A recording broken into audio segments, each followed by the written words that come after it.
Je m'appelle Samuel Carver et j'ai 42 ans. À première vue, je pourrais passer pour n'importe qui. Un type ordinaire, un peu marqué par le temps, les cheveux grisonnants sur les tempes, les mains calleuses d'avoir trop souvent serré des armes et soulevé des livres anciens.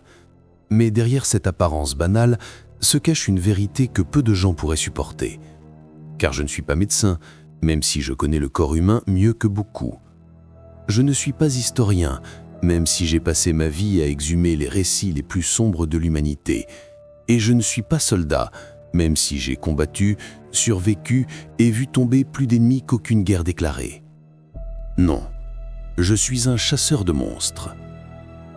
Ce n'est pas une profession que vous trouverez sur une annonce ou dans un guide d'orientation scolaire. Aucun diplôme, aucun uniforme, aucun insigne officiel ne vient sanctionner ce rôle. Et pourtant, il existe. J'existe. Et le prix de mon silence, c'est que la plupart d'entre vous, là dehors, continuent à dormir paisiblement, ignorant les ombres qui se glissent juste derrière les murs de votre quotidien. J'ai grandi en Californie, dans le comté d'Orange. Pour ceux qui ne connaissent pas, c'est l'image de carte postale américaine. Plages dorées, surfeurs bronzés, rangées infinies de palmiers, autoroutes saturées et centres commerciaux impersonnels. Une vie normale, presque trop normale. Mon père tenait une petite quincaillerie, un magasin poussiéreux rempli d'outils qui sentaient le métal et l'huile. Ma mère, elle, était infirmière. Une femme au sourire fatigué mais au cœur immense, qui rentrait chaque soir les épaules voûtées et les mains encore imprégnées de l'odeur âcre des désinfectants. Nous n'étions pas riches, mais nous avions ce qu'il fallait. Pas de drame, pas de secret visible, en apparence une famille banale. Moi, je n'étais pas un enfant très porté sur le sport. Tandis que mes camarades passaient leurs après-midi à taper dans un ballon ou à se battre pour savoir qui grimpait le plus vite au filet du terrain de jeu, je préférais m'enfermer dans la bibliothèque du quartier. Là, dans les rayons les plus poussiéreux, dormaient des trésors oubliés, recueils de légendes, récits de fantômes, vieilles histoires de disparitions inexpliquées. Je ne comprenais pas tout, mais je ressentais. Chaque mot semblait vibrer en moi comme une vérité que les adultes essayaient d'enterrer. Et parfois, la nuit, alors que je peinais à trouver le sommeil, je pouvais presque sentir ces ombres m'observer, non pas pour me faire du mal, mais comme si elles guettaient, comme si elles savaient que tôt ou tard, j'allais franchir la ligne invisible qui sépare l'innocence de l'horreur. À 18 ans, j'ai quitté la maison, direction l'université, un pied dans l'histoire, un autre dans la médecine, deux disciplines qui, sans que je le sache encore, allaient me forger les armes les plus précieuses de ma future vie. Je pensais alors devenir professeur ou peut-être médecin. Un destin classique, honorable, rassurant. Mais la vie, ou plutôt la mort, en décida autrement. Car un jour, dans une petite ville non loin de mon campus, j'ai fait une découverte qui allait briser pour toujours ma conception du réel. Une famille de vampires. Pas les créatures romantiques qu'on vous sert dans les films ou les romans modernes, pas de beaux immortels au regard mélancolique, non, des monstres, de la chair et du sang, des prédateurs qui vivaient sous les yeux de tous, camouflés derrière leur façade de normalité. Ce jour-là, j'ai vu, et une fois qu'on a vu, on ne peut plus jamais fermer les yeux. Je n'avais pas choisi cette vie, elle m'a choisi, et depuis ce moment, il n'a plus été question de retour possible. Être chasseur de monstres, ce n'est pas ce que vous imaginez. Pas de musique héroïque, pas de combat flamboyant sous les projecteurs. Non, la réalité, c'est des nuits entières à faire de la recherche, des semaines passées à étudier les traces, les mythes, les témoignages contradictoires. Des heures à analyser le moindre détail, à anticiper, à comprendre la logique d'une créature avant même de songer à l'affronter. La plupart de mes armes sont invisibles, le savoir, la patience, l'instinct.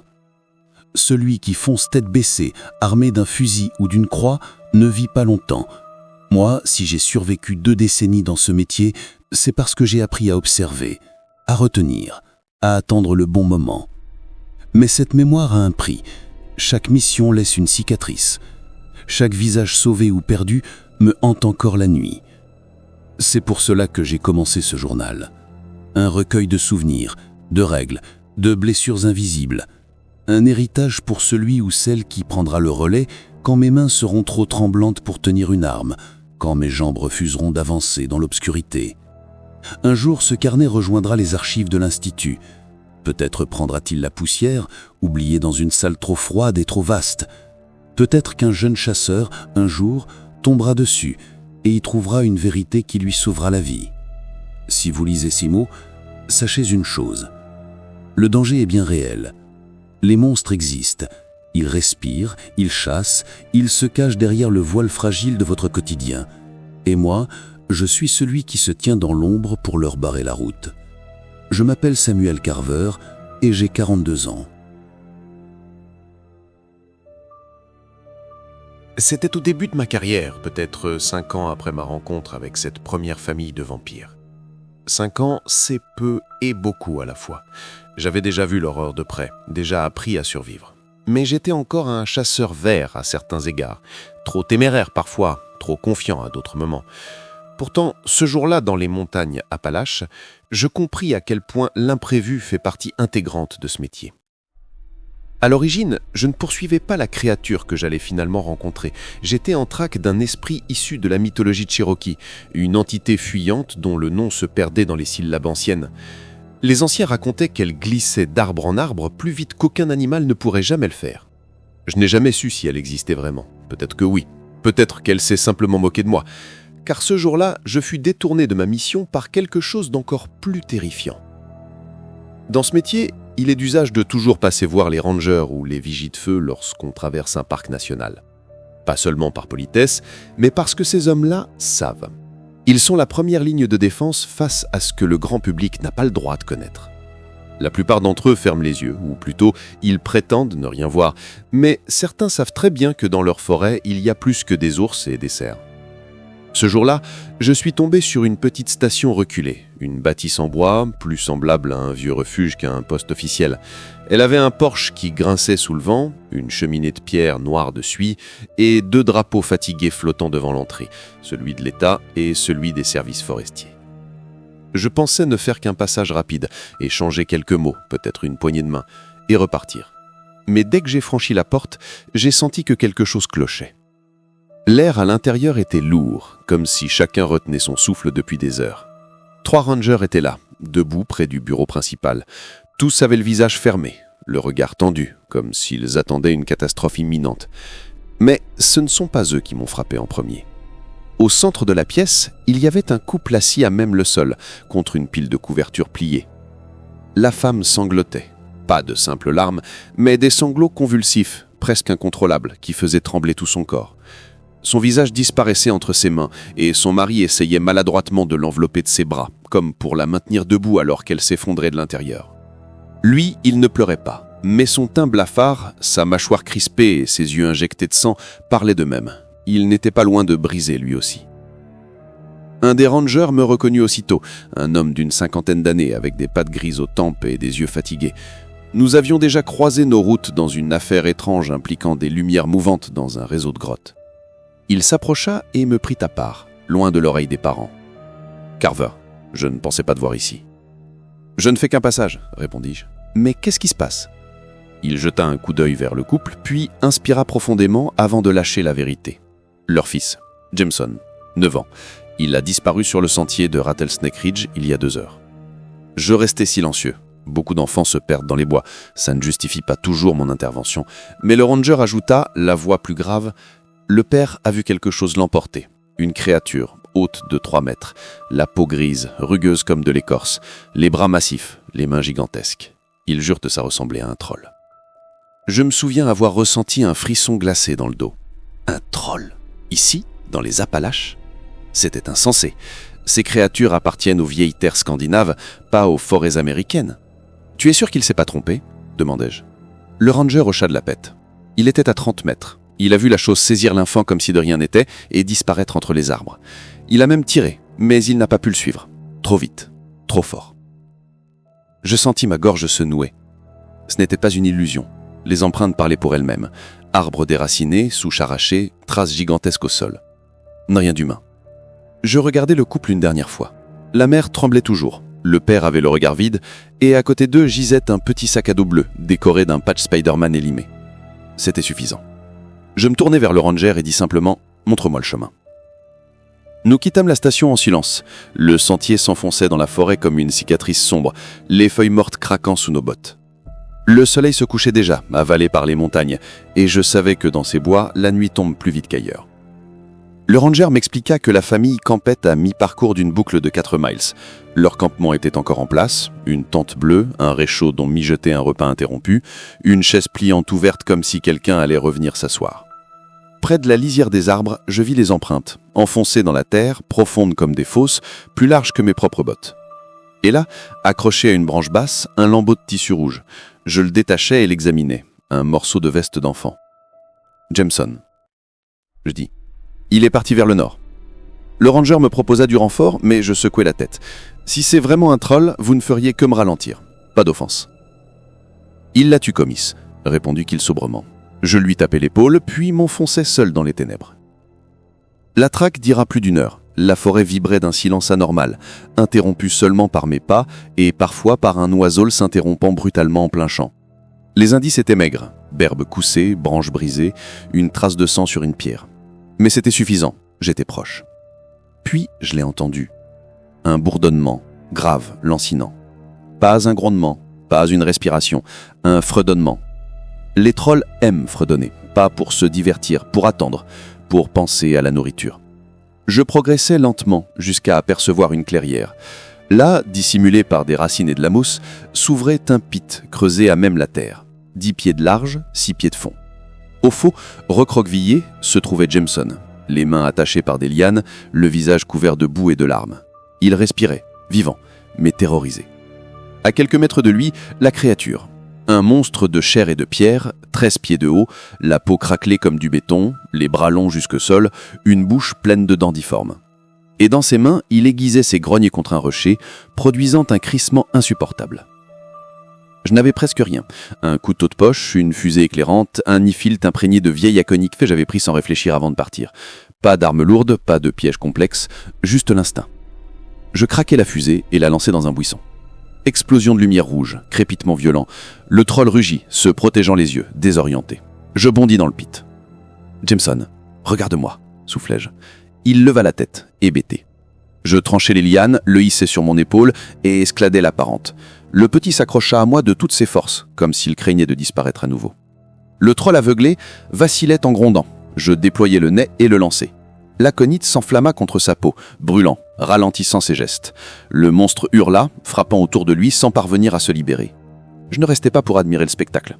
Nous avons couru jusqu'à voir les premières lanternes trembler à loin. Quand nous franchîmes le seuil du refuge, la mère cria le nom de son fils et le serra dans ses bras avec une force presque inhumaine.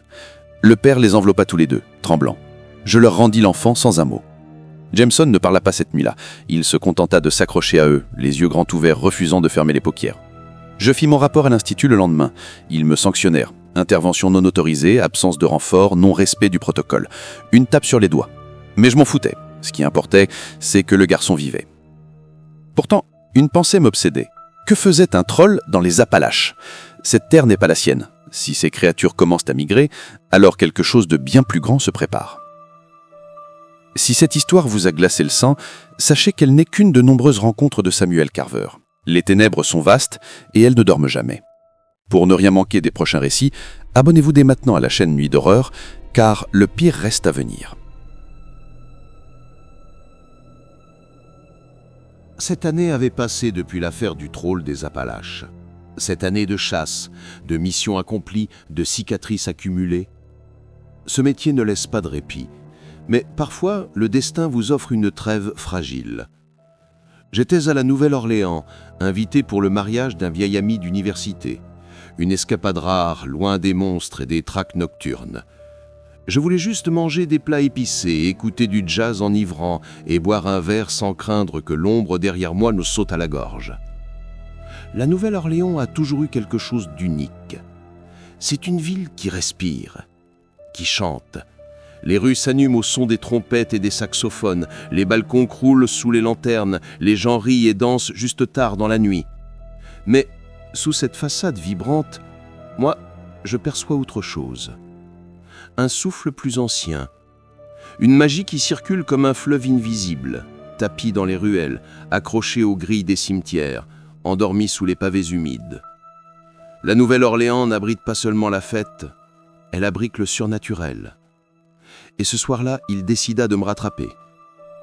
Le deuxième soir de mon séjour, alors que je me préparais à lever mon verre à la santé des mariés, je reçus un message. L'association m'appelait. Pas une mission ordinaire, une demande personnelle. Et dans notre monde, une requête personnelle ne se refuse pas. Le message tenait en quelques mots. Kellyanne a besoin de toi. Ce nom, je le connaissais. Kellyanne, la chanteuse de jazz. Sa voix avait le pouvoir de suspendre le temps.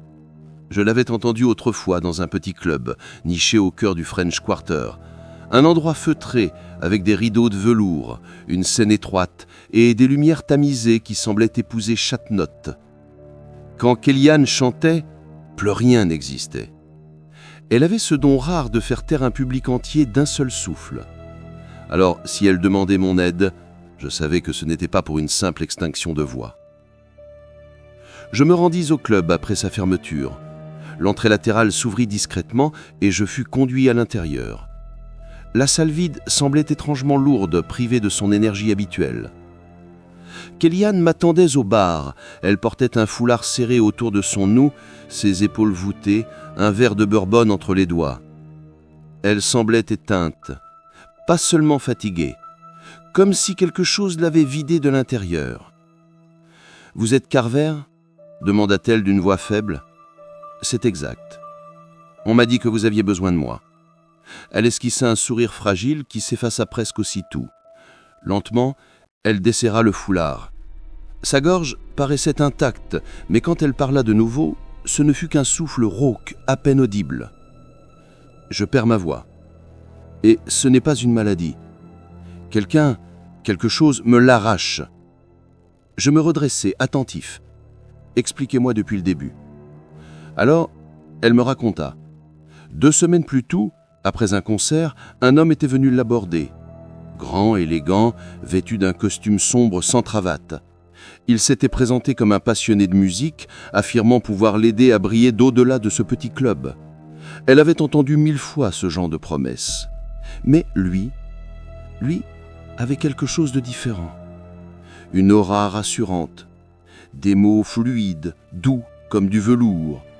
Ils avaient parlé des heures, simplement parlé, précisément rien d'autre. Mais dès le lendemain, sa voix s'était affaiblie. Une note manquait, puis une autre, puis des phrases entières s'éteignaient dans un silence humiliant. Les médecins n'avaient rien trouvé, aucune infection, aucune fatigue apparente, et elle savait au plus profond d'elle que cet homme allait revenir.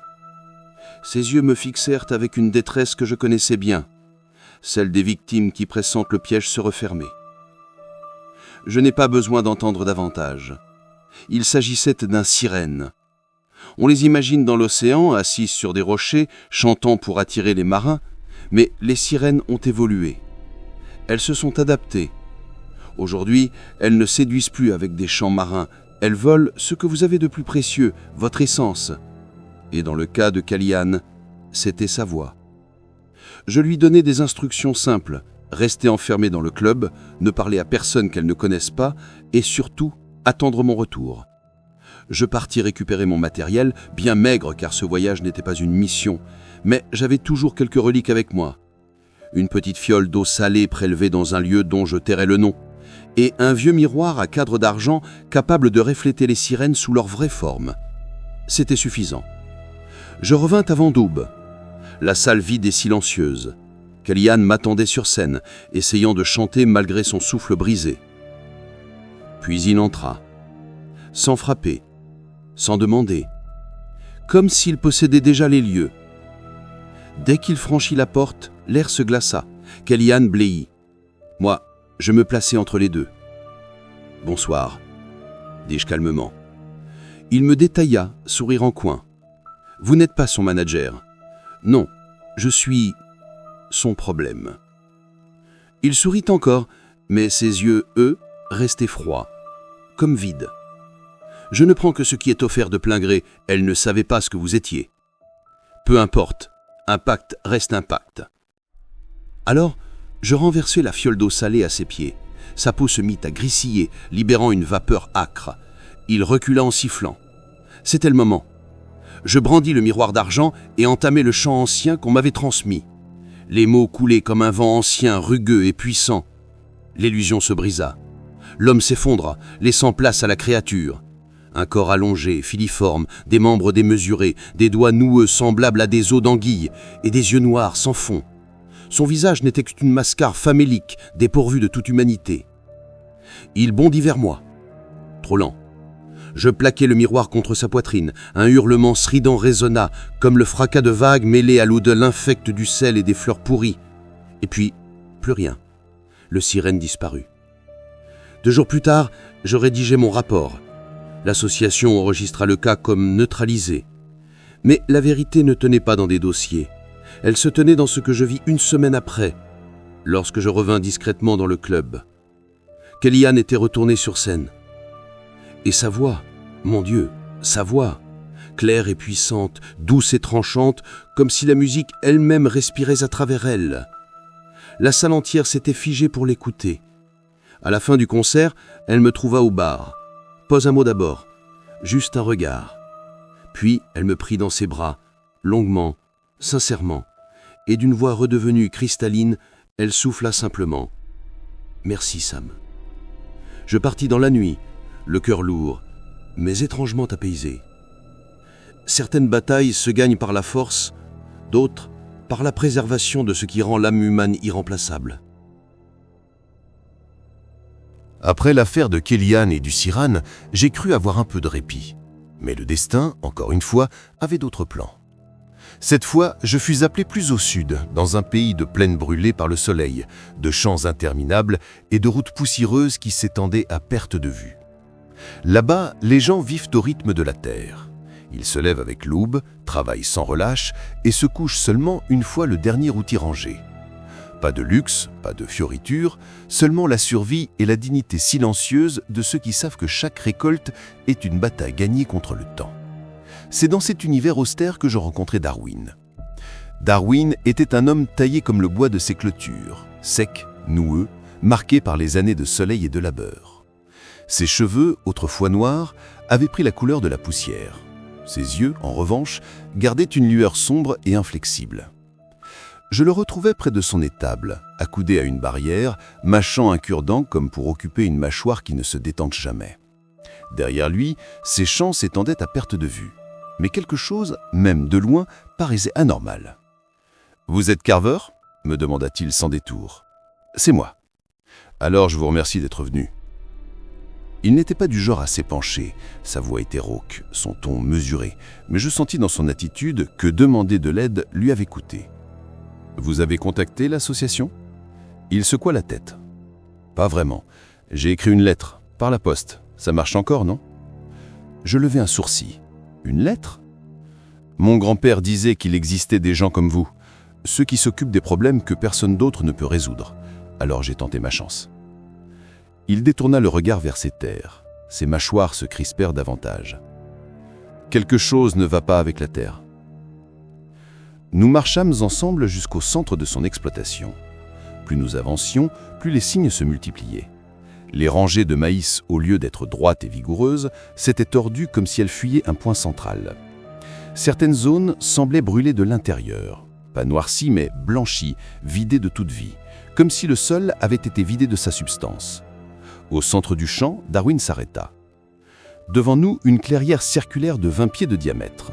Une terre grise, craquelée, parfaitement stérile. Rien n'y poussait. « C'est apparu la semaine dernière, dit Darwin, en une nuit. Depuis, ça grandit pas, ça rétrécit pas, ça reste mort. » Je me baissai, posai mes doigts sur la poussière. Elle était sèche, comme si elle n'avait vu la pluie depuis des années. Pourtant, il avait plu 2 jours plus tôt. « Vous avez essayé de creuser ?»« Oui, l'appel s'est brisé net, comme si la terre refusait. » Ces mots résonnaient comme une vérité simple, mais derrière eux, je sentais autre chose, une mémoire ancienne. « Vous pensez que c'est naturel ?» demandai-je. Il cracha dans la poussière, puis planta sur moi ses yeux sombres. « Si c'était naturel, je serais assis sur mon porche avec une bière, pas en train de parler à un homme qui voyage avec des miroirs et des fioles d'eau bénite. » Il avait raison.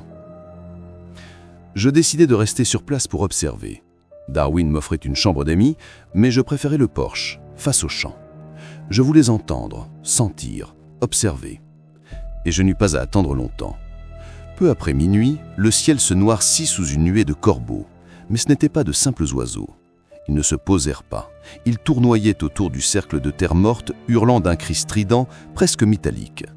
Je comptais des dizaines d'ombres ailées, peut-être une trentaine. Leur présence fit trembler les planches de porche. Ce n'étaient pas des corbeaux ordinaires. C'étaient des corbeaux démons.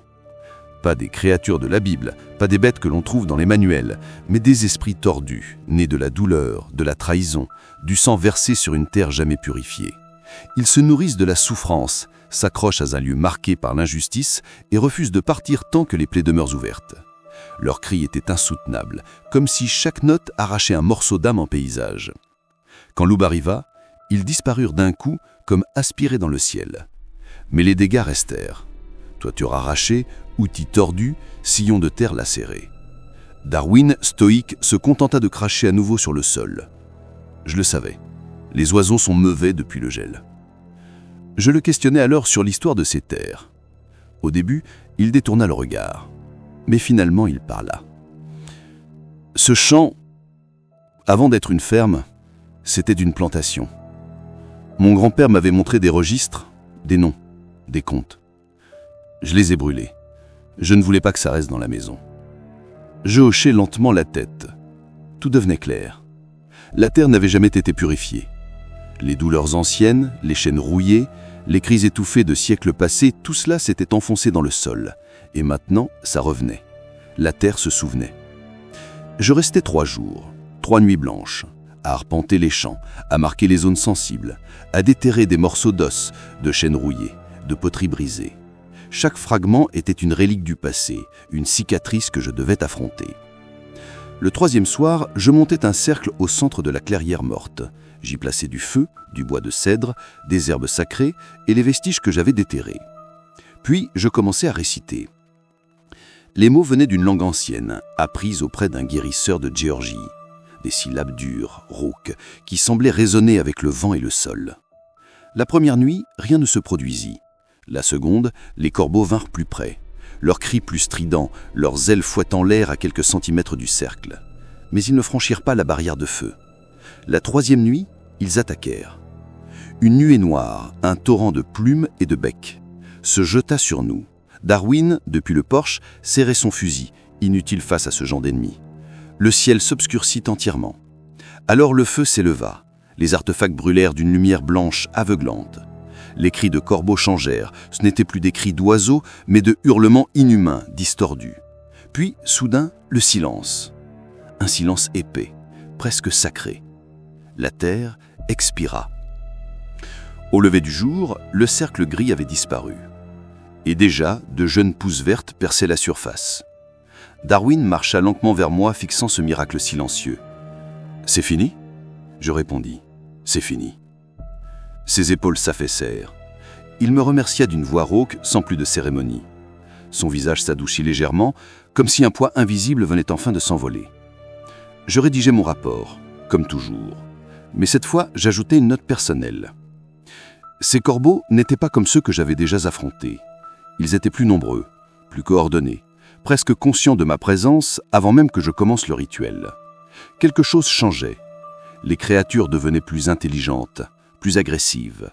Et cela ne pouvait être le fruit du hasard. La réponse de l'association fut brève. Recrutement accéléré. Former plus de chasseurs, préparer le terrain. Ils savaient. Moi aussi. Le monde basculait. Je continue d'écrire.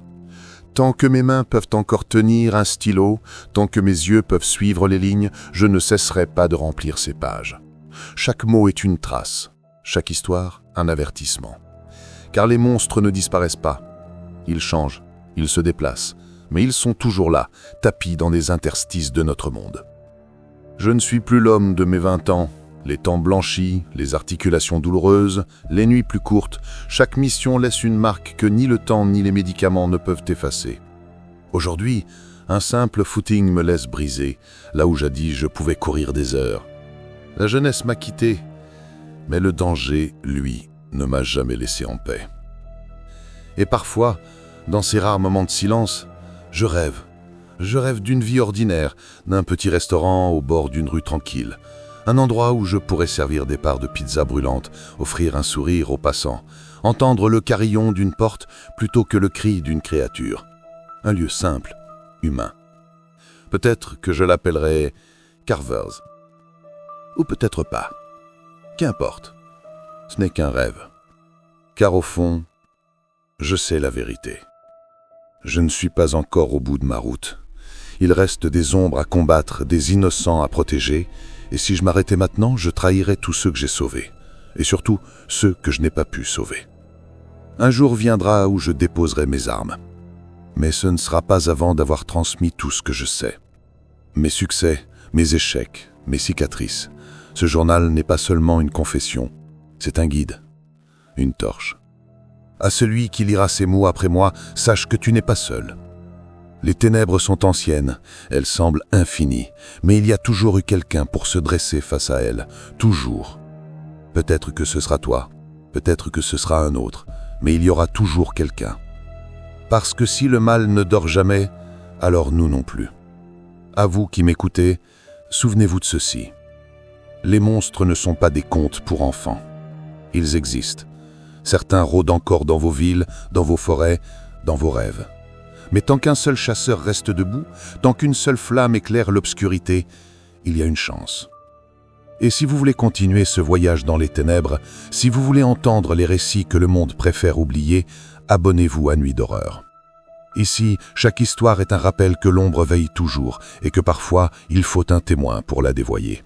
Alors souvenez-vous, le monde n'est jamais aussi sûr que vous le croyez. Mais tant qu'il reste une main pour tenir la torche, il y a de l'espoir.